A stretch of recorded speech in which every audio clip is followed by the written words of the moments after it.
Hey folks, welcome back to this Postmortem Let's Play of Stellaris. I'm Peri. And I'm Keb. And we are here to wrap up, the Atuo versus the United Federation of Planet, partially because, well, we're still using the 1.5 rules and we're already moving on to 1.7. We've pretty much been through most of the big endgame things at this point, and yeah.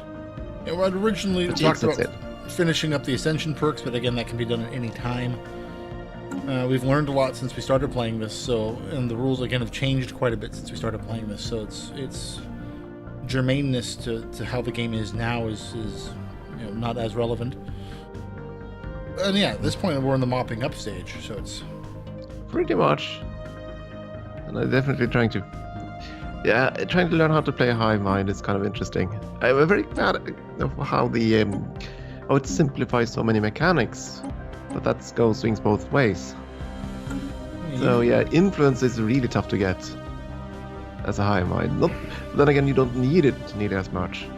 So it's still nice. Yeah, it is, especially once you start getting into the habitat part, because then you really need a lot of it. Oh yeah. But oh my goodness, I wish I had wish we had the current system where you could, with this game, where you could spend 100 influence to siphon stuff out of your provinces. Oh.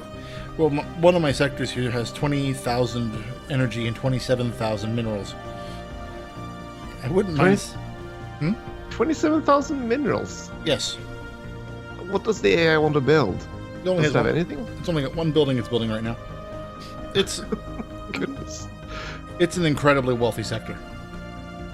How do you split up your sectors, by the way? Just a few of them, or many small ones, or? This game I've used 3 large ones. I've got one that's along the outer arm, so it goes basically from your border all the way down to above the Miravandian hierarchy. So that whole outer arm is just that sector. Then I've got an inner sector, which kind of goes along the borders of my 2 southern neighbors, then comes up to the core, and then it's the border along with you. Okay. And then my core section is just just the planets I directly run, and then that new group that I got down there by Kormath and Hantaka. That's my 3rd sector, and it's the one that's currently absolutely completely awash in resources. It's actually I'm not even sure how, because there's nothing really spectacular down there resource-wise, but oh well. So let's see. You were building a ring world somewhere. Yes. Where? I want to see it. Bazanak. It's if you go to my capital system, it's the system in one spot north. I see it. It's almost finished, actually. That's kind of cool. Yeah. That's what I want. I wanted to get to that point in this game, but yeah. Well. Would have taken a lot of time, given what I picked for the Ascension perks. Mm-hmm. What did taking all the Galactic Contender, I think it was paid off, but kind of irks me. Well, you made mincemeat of of some of your neighbors. Yeah, the Fallen Empire kind of scared me. That's why I picked it. And I think it was a good trade-off. I mean, it led to a victory, so I can't really complain, but still. Well, your hiring of military advisors also helped quite a bit. Fair enough. It has been an interesting game, this. During the new mechanics and stuff. Of course, I have not had anything to do with the factions, other than a few botched events, which kind of surprises me. There are a few events that aren't removed, even if you are a hive mind, that are tied to factions. But again, this is also kind of funny. This is also the patch where Hive Mind was introduced, so it's true enough. Several revisions since then. Mm-hmm.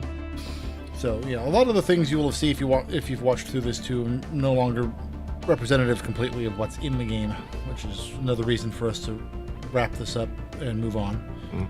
Yeah, that's how Paradox games work. They constantly evolve until they fall out of a life cycle.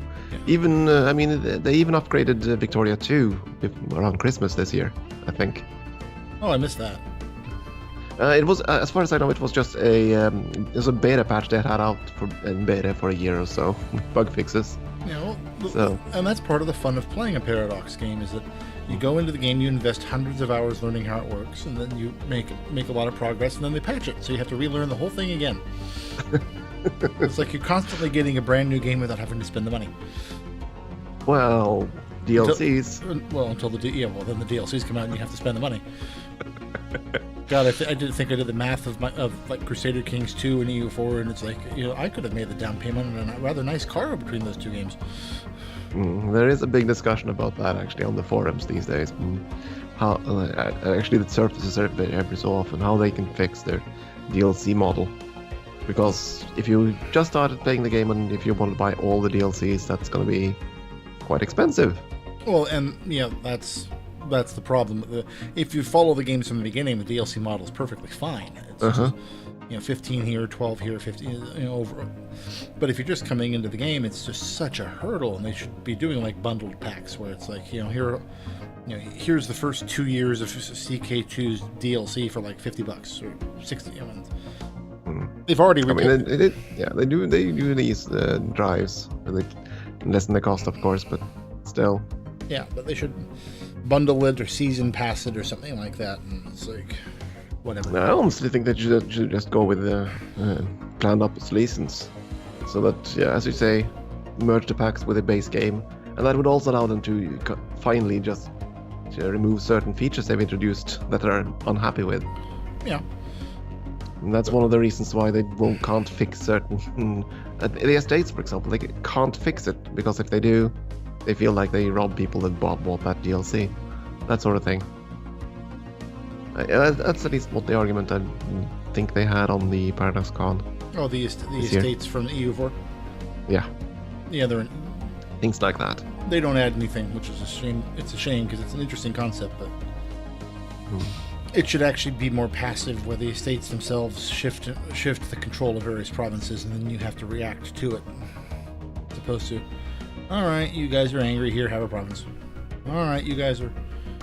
All right, okay, fine, you have the province. Like, would you just make up your mind? Who wants this province? But they'll figure it out by the time of EU5. So at any rate, what else should we say about this game? Well, it's over. That's probably an important part, but again, as this is the extra for the series, I have a feeling everyone understands that. The one thing I couldn't understand is I went ahead and got as a protectorate this one small species and then annexed them. They're based off the system of Gozum. So I can't build anything on the planets, but somehow the AI was able to terraform them, or terraform the planets, or is terraforming the planets, and it's like, but I can't do any construction in the system. I suppose you can't construct there because it's terraforming. Well, because the system, the region is split between us and the Southern Empire, because they had this territory originally before it broke away, and I grabbed it. Oh, okay, so it's one of those cross lines areas. Yeah. They are able to, I can, actually, that's interesting. I can't build, where my construction go? I can't build either the mining or research stations because of not having possession of the system, basically, but I can build frontier outposts. So this is obviously not working as designed. And if you build the frontier outpost, you'll push the border back, because that will definitely be yours, so... Or the game will explode, crash, and uninstall. Yeah, possibly. Come to think, I'm just looking at the victory condition screen. Domination victory. I assume that habitats and ring words do not count towards the planet count. I don't think so, no. Oh. Did you ever have time to go full robot, by the way? Full robot? Or did you? I think so. Did you? No, I'm still one step shy of that. Yeah. Boo. What is that? No, I just wanted to see how it went. Yeah, no, we're still cybernetics. At any rate. Oh, well, I don't really have much left to say about this game. It was fun. And now I want to try new games so I can see what all the faction mechanics are like. Yes. And go completely nuts with all the pop-ups. Well, you do that already. Yeah. That's why I enjoyed playing Hive Mind. So much less micromanagement on that regard. I imagine just random evenings around 3 a.m. You jolt upright in bed, screaming pop-ups, and then roll back over and go back to sleep. Not impossible. No, and I actually am quite relieved I'll never know the truth. So, alrighty, folks. I think we're obviously getting into the silly stage. So, we'll wrap this up here. So we'll see you in the next Stellaris multiplayer Let's Play. I hope you enjoy this one. I hope so. But as you probably noticed by watching our playthroughs, we tend not to go head-to-head in our multiplayer games. We just split the galaxy between us most of the time. Yeah, and as for someday we'll explain why. But let's just say some lingering bad taste from years ago in EU2. Possibly. Then right, that's gonna be it, I guess. We'll see what we can come up with in the next campaign. Alrighty. See you then, folks.